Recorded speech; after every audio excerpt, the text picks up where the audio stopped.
Hello friends, मैं हूं मुस्कान और आप लोग का स्वागत है हमारे यूट्यूब चैनल स्मार्ट एजुकेशन पे। आज मैं आप लोग के लिए फिर से लेकर आई हूं घटना चक्र सामान्य अध्ययन पूर्वावलोकन 2024 के भारतीय इतिहास, जिसके अंतर्गत हम लोग पढ़ाई कर रहे थे मध्यकालीन भारत का इतिहास। इसमें हम लोगों ने दिल्ली सल्तनत से संबंधित इसके राजवंशों को पढ़ा था और आज हम लोग पढ़ेंगे इसके विविध को। तो आइए देखते हैं। नोट्स में दिया गया है कि भारत में पोलो खेल का प्रचलन तुर्कों ने किया था। ज्ञातव्य है कि कुतुबुद्दीन एवं पोलो, जिसको हम चौगान कहते हैं, का शौकीन था। इसी खेल के दौरान घोड़े से गिर जाने के कारण 1210 ईस्वी में उसकी मृत्यु हुई थी। सल्तनत काल में ऊंचे धार्मिक और न्यायिक पदों पर बैठे व्यक्तियों, जिसे उलेमा कहते हैं, को सामूहिक रूप से दस्तारबंदान यानी कि पगड़ी पहनने वाला कहा जाता था, क्योंकि वे सिर पर आधिकारिक रूप से पहनी जाने वाली पगड़ी धारण करते थे। राजपूतों द्वारा मुस्लिम आक्रमणकारियों से स्त्रियों की रक्षा के लिए जोहर प्रथा का प्रचलन था। राजपूतों के द्वारा मुस्लिम आक्रमणकारी स्त्रियों पर जो आक्रमण किया जाता था, उनकी रक्षा के लिए वो अपने आप को जोहर कर लेते थे। हमारा प्रश्न टोटल 22 प्रश्न है, जो आज ही हम लोग पूरा कंप्लीट कर लेंगे। तो आइए देखते हैं। फर्स्ट नंबर क्वेश्चन है कि भारत में पोलो का खेल प्रचलन किया गया था, किसके द्वारा किया गया था? फर्स्ट नंबर ऑप्शन है यूनानियों द्वारा, अंग्रेजों ने, तुर्कों ने या मंगोलों ने। तो इसका सही आंसर हो जाएगा ऑप्शन नंबर सी कि तुर्कों द्वारा पोलो खेल का प्रचलन किया गया था। व्याख्या दिया गया है कि भारत में पोलो खेल का प्रचलन तुर्कों ने किया था। ज्ञातव्य है कि कुतुबुद्दीन एवं पोलो, जिसको हिंदी में चौगान कहते हैं, उसका शौकीन था। इसी खेल के दौरान घोड़े से गिर जाने के कारण 1210 ईस्वी में उसकी मृत्यु हो गई थी।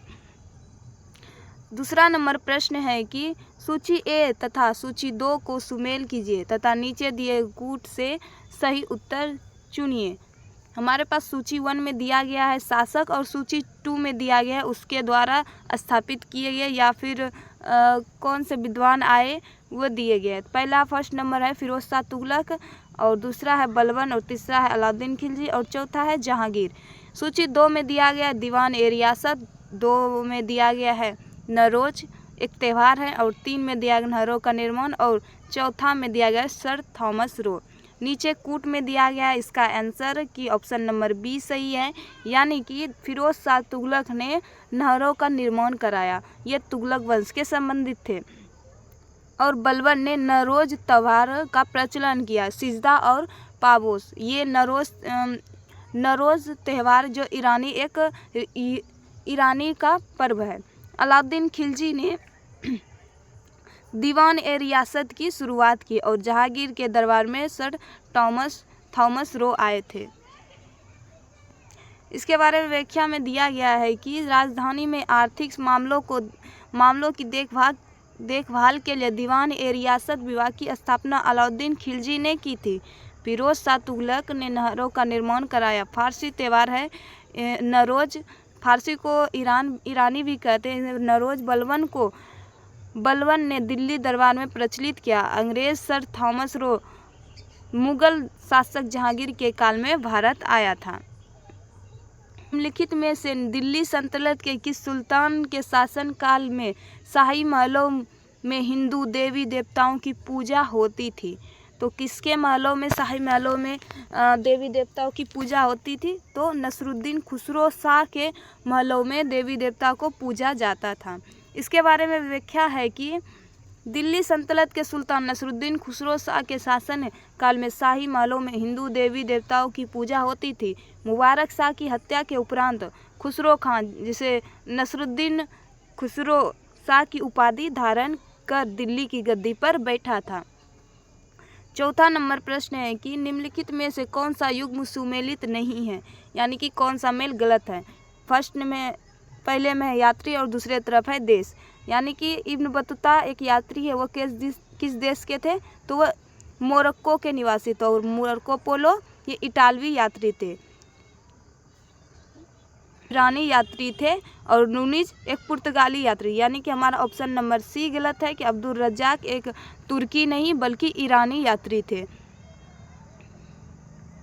आगे व्याख्या में दिया गया है कि इब्न बतूता, जिसका शासन काल था 1333 से 47 तक, ये भारत में रहे, मोरक्को का यात्री था। यह मोहम्मद बिन तुगलक के कार्यकाल, जिसका शासन काल था 1325 से 51 ईस्वी तक, भारत आया। मार्को पोलो वेनिस इटली का प्रसिद्ध यात्री था। वह पांड्य शासक मार बर्बन कुलशेखर, जिसका शासनकाल था 1268 से 1310 ईस्वी तक, के समय भारत आया। ईरानी राजदूत अब्दुल रज्जाक है, जो देवराय द्वितीय के शासनकाल में, जिसका समय था 1422 से 46 ईस्वी तक, शासनकाल में विजयनगर आया था। नूनीज एक पुर्तगाली यात्री है और अश्व व्यापारी था। इसने भी विजयनगर की यात्रा की थी। 5 नंबर प्रश्न है कि निम्न यात्रियों के पधारने का क्या अनुक्रम रहा। पहला है इब्न बतूता, दूसरा है ट्रेवेनियर और तीसरा है अलबरूनी और चौथा है मनुची।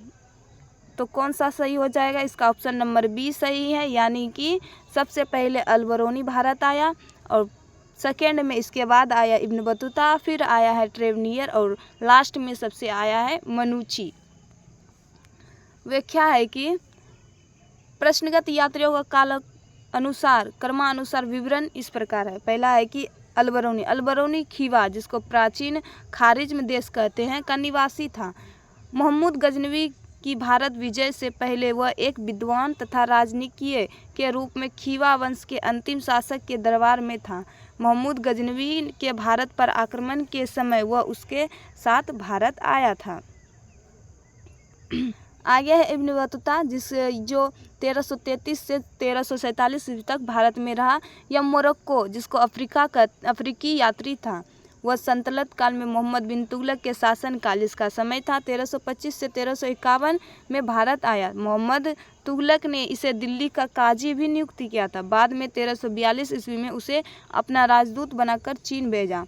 इब्न बतूता ने रहला नामक पुस्तक में अपने यात्रा वृत्तांतों का वर्णन भी किया है।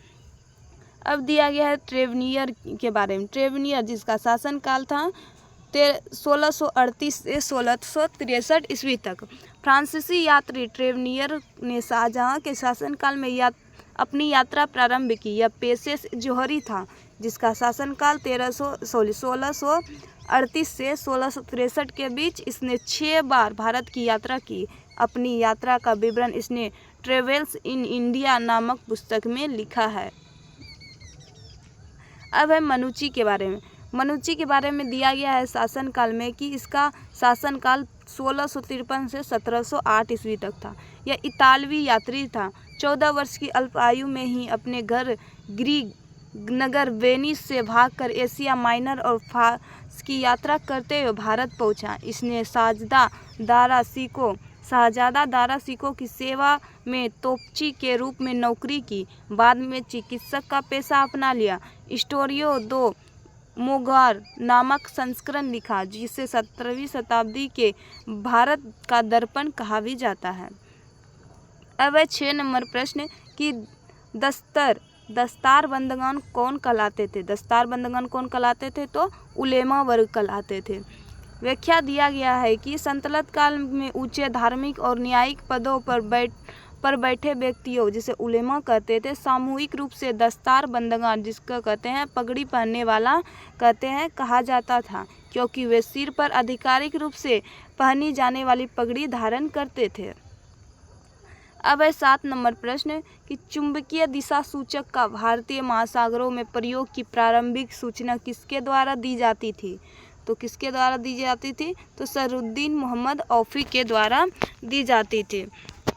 व्याख्या में है कि चुंबकीय दिशा सूचक का भारतीय महासागरों में प्रयोग की प्रारंभिक सूचना 1232 से 33 ईस्वी में सदरुद्दीन महमूद अल औफी द्वारा दी गई। इनकी पुस्तक का नाम लुबाब उल अलबाब तथा जवामी उल हिकायत थी। जवामी उल हिकायत में ही इन्होंने दिशा सूचक यंत्र के बारे में संदर्भित किया है था। व्यक्तियों ने भारत में विभिन्न समय पर राज्य किया। उनके राज्य से के कई कालक्रम का नीचे दिए गए कूट की सहायता से चयन कीजिए। पहले में है शेरशाह, दूसरे में अकबर और तीसरे में अलाउद्दीन खिलजी और चौथे में है रजिया सुल्तान। कि सबसे पहले किसने दिल्ली सल्तनत पर राज किया, तो उसके बारे में दिया गया है। पहला है कि सबसे पहले दिल्ली पर रजिया आई थी, फिर उसके बाद आए थे अलाउद्दीन खिलजी जो एक खिलजी वंश के शासक थे। फिर लास्ट में आए थे शेरशाह सूरी जो हुमायूं के साथ इन्होंने युद्ध भी लड़े, जो मुग़ल दरबार में आए थे मुग़ल के शासनकाल में। और लास्ट में आए थे मुग़ल बादशाह अकबर। तो इसका ऑप्शन नंबर सी सही है। इसके बारे में व्याख्या दिया गया है कि रजिया सुल्तान का शासनकाल 1236 से 40 ईस्वी तक रहा और अलाउद्दीन खिलजी का 1296 से 1316 ईस्वी तक रहा। और शेरशाह सूरी जो मुग़ल दरबार में आए थे तो वो 1540 से 45 ईस्वी तक, और अकबर का 1556 से 1605 ईस्वी तक। अब 9 नंबर प्रश्न है कि सूची 1 को सूची 2 से सुमेलित कीजिए और नीचे दिए गए कूट से सही उत्तर चुनिए। सूची 1 में दिया गया युद्ध और सूची 2 में दिया गया है वर्ष, यानी कि कौन सा युद्ध किस वर्ष हुआ। पहला युद्ध है चंदावाड़ का युद्ध जो 1194 ईस्वी में हुआ था। दूसरा है तैमूर का आक्रमण 58 ईस्वी में हुआ था। और तालीकोटा का युद्ध 1565 ईस्वी को, और घाघरा का युद्ध 1529 ईस्वी को हुआ था। इसके बारे में नीचे व्याख्या दिया गया है कि चंदावड़ का युद्ध 1194 में और तैमूर का आक्रमण 1398 ईस्वी में और तालीकोटा का युद्ध 1565 और घाघरा का युद्ध 1529 ईस्वी में हुआ था। आगे है 10 नंबर प्रश्न कि निम्नलिखित में से कौन सा युग्म सुमेलित नहीं है, कि कौन सा युग्म सुमेलित नहीं है, कौन सा मेल गलत है। फर्स्ट नंबर में है कि बहादुर शाह जफर जो गुजरात के थे, और दूसरा है बहादुर शाह जो गुजरात के थे, और चांद बीबी जो अवध यानी कि चांद बीबी मेल गलत है। और रजिया सुल्तान दिल्ली पर राज करती थी और बाज बहादुर मालवा पर। इसके बारे में व्याख्या दिया गया है कि चांद बेदी अहमदनगर के तीसरे शासक हुसैन निजाम प्रथम की पुत्री थी, जिनका संबंध अवध राज्य से नहीं बल्कि अहमदनगर के बीजापुर से था। जबकि बहादुर शाह का संबंध गुजरात से, रजिया सुल्तान का संबंध दिल्ली से और बाज बहादुर का संबंध मालवा से था, यानी कि विकल्प हमारा बी सही सुमेलित नहीं है। 11 नंबर प्रश्न है कि निम्नलिखित घटनाओं पर विचार कीजिए।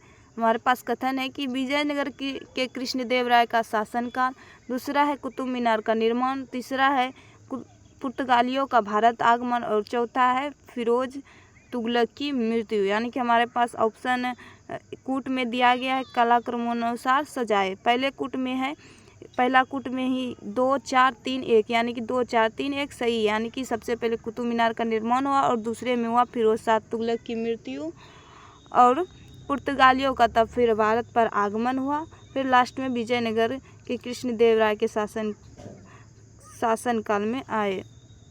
व्याख्या दिया गया है कि कुतुब मीनार का निर्माण प्रारंभ किया ऐबक ने तथा पूर्ण किया इल्तुतमिश ने। फिरोज शाह तुगलक की मृत्यु 1388 ईस्वी में, पुर्तगालियों का आगमन 1498 ईस्वी जो भारत वास्को डी गामा के नेतृत्व में आया था, तथा कृष्णदेव राय के शासनकाल 1509 से 1529 ईस्वी है। अतः विकल्प ए सही उत्तर है। आगे है 12 नंबर प्रश्न, घटनाओं पर विचार कीजिए तथा इन्हें काल क्रमानुसार व्यवस्थित कीजिए। फर्स्ट में दिया गया मोहम्मद तुगलक द्वारा राजधानी का हस्तांतरण, दूसरे में है अफगान पूर्व षड्यंत्र और तीसरे में जलालुद्दीन खिलजी की हत्या और चौथे में तराइन का युद्ध। यानी कि सबसे पहले कौन सा होगा उसके सही क्रम में सजाइए। पहले हुआ तराइन का द्वितीय युद्ध जो 1192 ईस्वी में हुआ था और दूसरे में जलालुद्दीन खिलजी की हत्या। इसकी हत्या 1396 ईस्वी में किया गया था, 1296 ईस्वी में किया गया था। किसके द्वारा? नहीं मिस्टेक हो रहा है हमसे, यानी कि जलालुद्दीन खिलजी, ठीक ही है। जलालुद्दीन खिलजी की हत्या 1296 ईस्वी में की गई थी। और तीसरे नंबर पर होगा अफगान षड्यंत्र और लास्ट में होगा मोहम्मद तुगलक द्वारा राजधानी का हस्तांतरण। आगे व्याख्या में दिया गया है कि 1192 ईस्वी में तराइन के द्वितीय युद्ध में मोहम्मद गौरी द्वारा पृथ्वीराज चौहान की पराजय के बाद भारत में मुस्लिम शक्ति की स्थापना हुई।